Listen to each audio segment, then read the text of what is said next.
우리 사도신경으로 신앙 고백하심으로 5월 25일 화요일 새벽 기도회를 시작하도록 하겠습니다.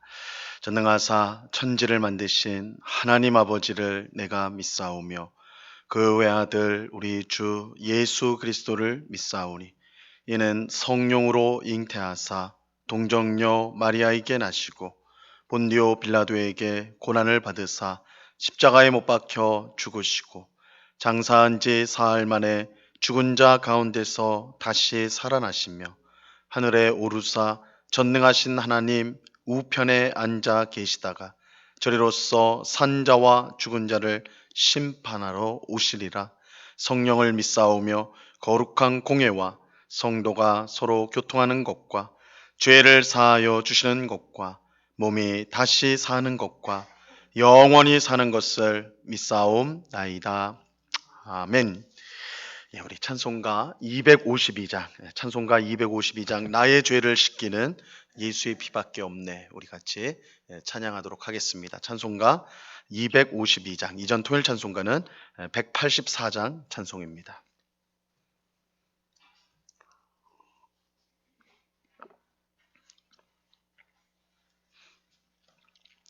찬송가 252장을 같이 찬양하도록 하겠습니다. 나의 죄를 씻기는 예수의 피밖에 없네. 다시 정케하기도 예수의 피밖에 없네. 예수의 흘린 피 나리게 하오니 귀하고 귀하다. 예수의 피밖에 없네. 나를 정케 하기는 예수의 피밖에 없네. 사죄하는 증거도 예수의 피밖에 없네. 예수의 흘린 피 나리게 하오니 귀하고 귀하다. 예수의 피밖에 없네. 나의 죄 속하기는 예수의 피밖에 없네. 나는 공로 없으니 예수의 피밖에 없네. 예수의 흘린 피 나리게 하오니 귀하고 귀하다. 예수의 피밖에 없네. 평안함과 소망은 예수의 피밖에 없네. 나의 의는 이겁군 예수의 피밖에 없네.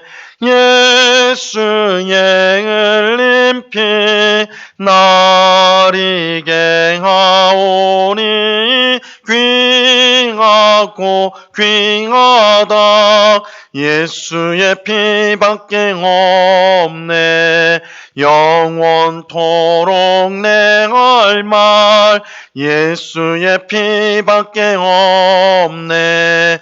나의 찬미 제목은 예수의 피밖에 없네. 예수의 흘린 피 나리게 하오니 귀하고 귀하다. 예수의 피밖에 없네. 아멘. 같이 기도하겠습니다. 참 좋으신 아버지 하나님, 오늘도 저희들을 단잠에서 깨워주시고 피곤한 몸이지만 주님 앞에 나와 기도할 수 있는 귀한 은혜 베풀어 주심을 참으로 감사합니다. 우리의 반석이 되시고 피할 바위가 되시고 우리를 든든히 지키시는 산성이 되시는 하나님, 오늘도 주님과 동행하는 삶을 살아가는 저희 모두가 될 수 있도록 도와 주시옵소서. 하나님과 멀어지게 하는 모든 죄악을 버리게 하옵시고 예수의 피로 깨끗하게 씻음 받는 저희들 되게 하여 주시옵소서. 죄된 것을 미워하게 하옵시고 하나님의 뜻에 순종하는 것을 기뻐하는 저희가 되기를 원합니다. 성령으로 충만하게 하셔서 우리의 삶이 늘 성령의 열매를 아름답게 맺어가는 복된 삶이 될 수 있도록 주님 인도하여 주시옵소서. 이 새벽에도 주님의 귀하신 은혜를 사모합니다. 풍성히 은혜를 부어주셔서 우리의 심령, 우리의 몸과 마음이 깨끗하여지고 강건하여지고 믿음으로 주님 앞에서 늘 살아가는 주의 백성들이 다 될 수 있도록 꼭 붙잡아 주시옵소서. 아버지 하나님, 이 시간에 주의 말씀을 듣고자 합니다. 성령 하나님께서 밝히 조명하여 주셔서 주의 말씀의 뜻을 깨닫게 하옵시고 이 말씀으로 인하여 우리의 믿음이 더욱더 견고해지고 예수님을 더욱더 사랑하고 의지하는 주의 백성들이 다 될 수 있도록 은혜 베풀어 주시옵소서. 감사와 찬양을 주께 드리오며 예수 그리스도 이름으로 기도드리옵나이다. 아멘. 우리 하나님 말씀을 다 같이 보겠습니다. 누가복음 20장 9절로 18절까지의 말씀을 우리가 다 같이 보도록 하겠습니다. 누가복음 20장 9절로 18절까지의 말씀입니다.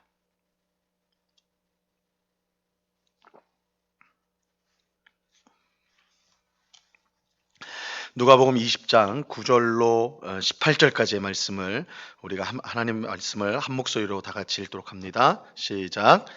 그가 또 이 비유로 백성에게 말씀하시기 시작하시니라. 한 사람이 포도원을 만들어 농부들에게 새로 주고 타국에 가서 오래 있다가 때가 이름에 포도원 소출 얼마를 바치게 하려고 한 종을 농부들에게 보내니 농부들이 종을 몹시 때리고 거저 보내었거늘 다시 다른 종을 보내니 그도 몹시 때리고 능욕하고 거저 보내었거늘 다시 세 번째 종을 보내니 이 종도 상하게 하고 내쫓은지라. 포도원 주인이 이르되 어찌할까? 내 사랑하는 아들을 보내리니 그들이 혹 그는 존대하리라 하였더니 농부들이 그를 보고 서로 의논하여 이르되 이는 상속자니 죽이고 그 유산을 우리의 것으로 만들자 하고 포도원 밖에 내쫓아 죽였느니라. 그런즉 포도원 주인이 이 사람들을 어떻게 하겠느냐?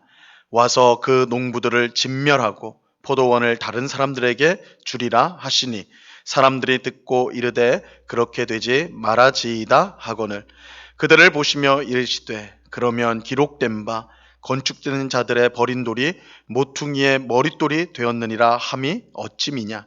무릇 이 돌 위에 떨어지는 자는 깨어지겠고 이 돌이 사람 위에 떨어지면 그를 가루로 만들어 흩으리라 하시니라.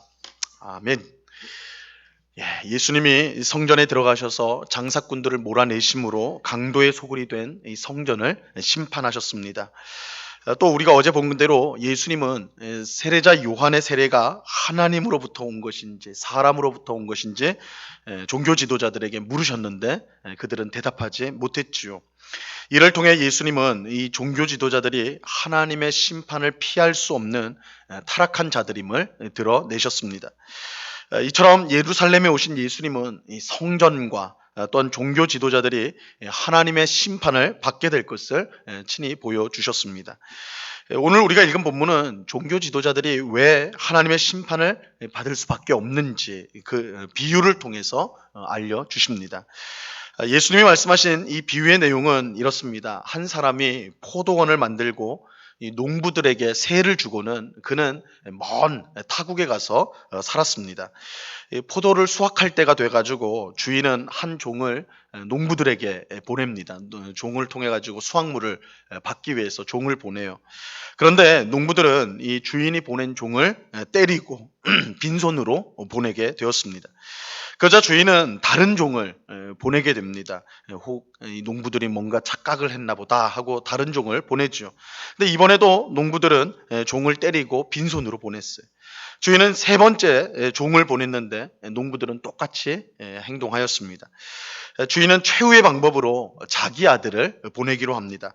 오늘 본문 13절을 보시면요. 이 포도원 주인이 이르되 어찌할까 내 사랑하는 아들을 보내리니 그들이 혹 그는 존대하리라 하였더니 주인은 농부들이 자기 아들에게는 제대로 대할 것이다, 존대할 것이다, 이렇게 이제 기대하였습니다.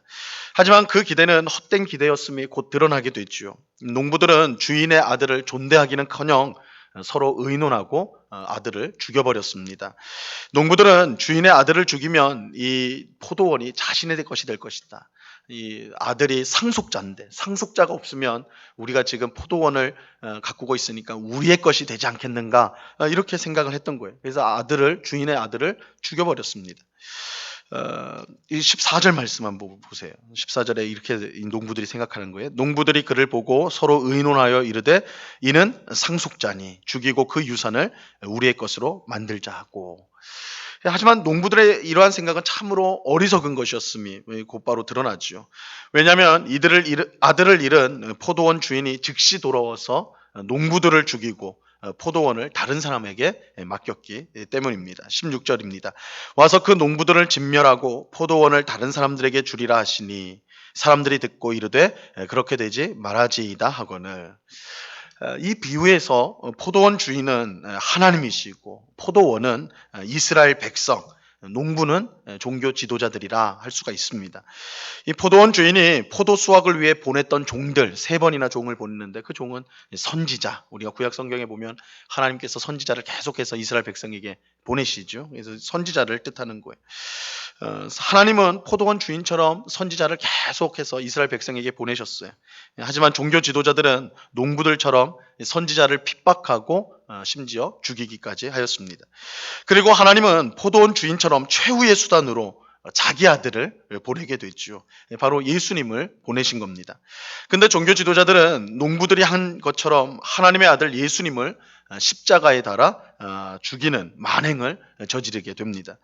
예수님을 죽임으로 자신들이 이스라엘 백성 위에 계속해서 군림하려고 했던 것입니다. 농부들이 상속자를 죽이면 이것이 우리의 것이 될 것이다.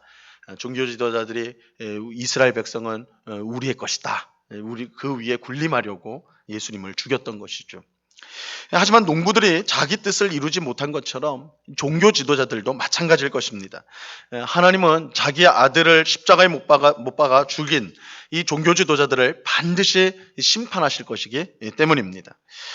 이처럼 오늘 비유는 하나님께서 맡기신 이스라엘 백성을 자기 이익을 얻는 수단으로 전락시킨 이 종교 지도자들이 하나님께 반드시 심판받을 수밖에 없는 이유를 밝혀주고 있습니다.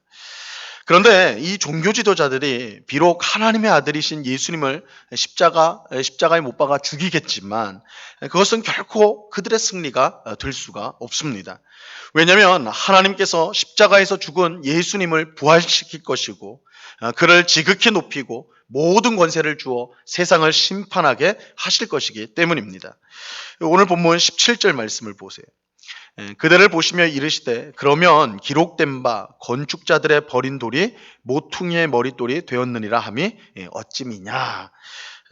기록된 바 건축자들의 버린 돌이 모퉁이의 머릿돌이 되었다. 이 말씀은 시편 118편 22절 말씀을 주님이 인용하신 것입니다.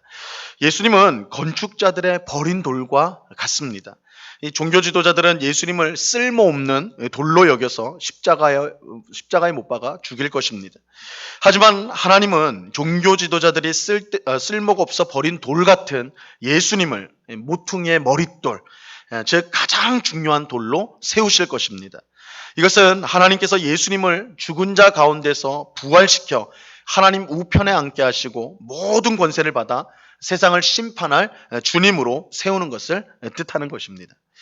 무엇보다 이것은 예수님을 건축자들의 버린 돌처럼 여긴 이 종교 지도자들에게는 끔찍한 사실이 아닐 수가 없어요. 그들이 버린 돌을 하나님께서 가장 위대한 돌로 세우셨기 때문입니다. 그들이 죽인 예수님을 하나님께서 온 세상의 주님으로 세우실 것이기 때문입니다. 결국 종교 지도자들은 그들이 버린 돌에게 심판을 받게 될 것입니다. 18절 말씀을 보세요. 오늘 보면 18절에 보면 무릇 이 돌 위에 떨어지는 자는 깨어지겠고 이 돌이 사람 위에 떨어지면 그를 가루로 만들어 흩으리라 하시니라. 하나님께서 보내신 구원자 예수님을 거부하는 것, 그 자체가 심판입니다. 아무리 종교 지도자들이라도 예수님을 거부하면 심판을 피할 수가 없습니다. 그들이 아무리 많은 성경 지식을 가지고 있고 훌륭한 경건 생활을 했다 하더라도 예수님을 거부한다면 아무 소용이 없습니다. 반대로 아무리 세리처럼 죄가 많은 사람이라도 자신의 죄를 회개하며 예수님께 은혜를 구하면 구원을 받게 됩니다. 중요한 것은 우리가 어떤 사람이고 무엇을 행했는가가 아니라 하나님이 보내신 구원자 예수님을 주님으로 영접하였는가, 그것이 중요한 거예요. 예수님을 우리가 온전히 의지하고 있는가, 이것이 가장 중요한 것입니다. 예수님을 믿고 의지하는 사람에게 예수님은 하나님의 무서운 심판을 막아줄 구원의 반석이 되실 것입니다. 예수님 안에 있는 사람에게는 그 어떤 정죄도 심판도 없습니다. 예수님께서 우리 대신 하나님의 무서운 심판을 다 자신의 몸으로 받으셨기 때문이죠.